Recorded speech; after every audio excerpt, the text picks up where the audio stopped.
আসসালামু আলাইকুম রহমতুল্লাহ। নিউজ X24-এর পক্ষ থেকে আপনাদের জানাই স্বাগতম। এদিকে মহার্ঘ ভাতার ঘোষণা আমরা দেইনি বললেন অর্থ উপদেষ্টা সালাউদ্দিন আহমেদ। থাকছে প্রতিবেদনে।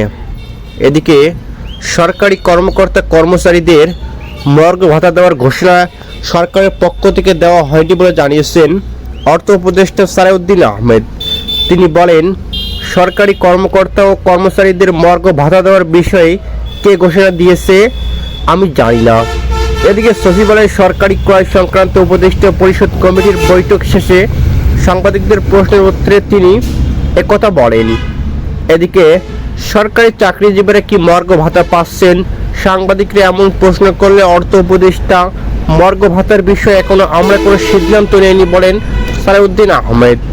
এদিকে তাহলে কি মহার্ঘ ভাতার বিষয় থেকে সরকার সরে আসছে? এমন প্রশ্নের উত্তরে তিনি পাল্টা প্রশ্ন করে মহার্ঘ ভাতার ঘোষণাকে দিল।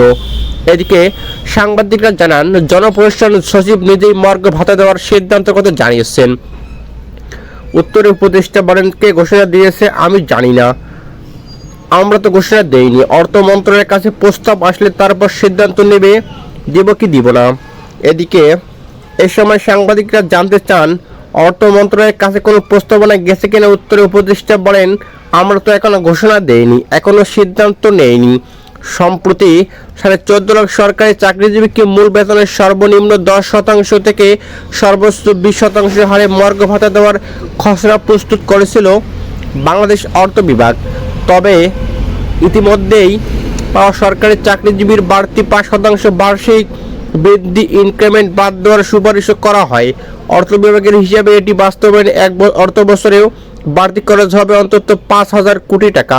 তবে আপাতত মহার্ঘ ভাতা দেওয়ার সিদ্ধান্ত থেকে সরে আসছে সরকার বলে সংশ্লিষ্ট সূত্রে জানা গিয়েছে।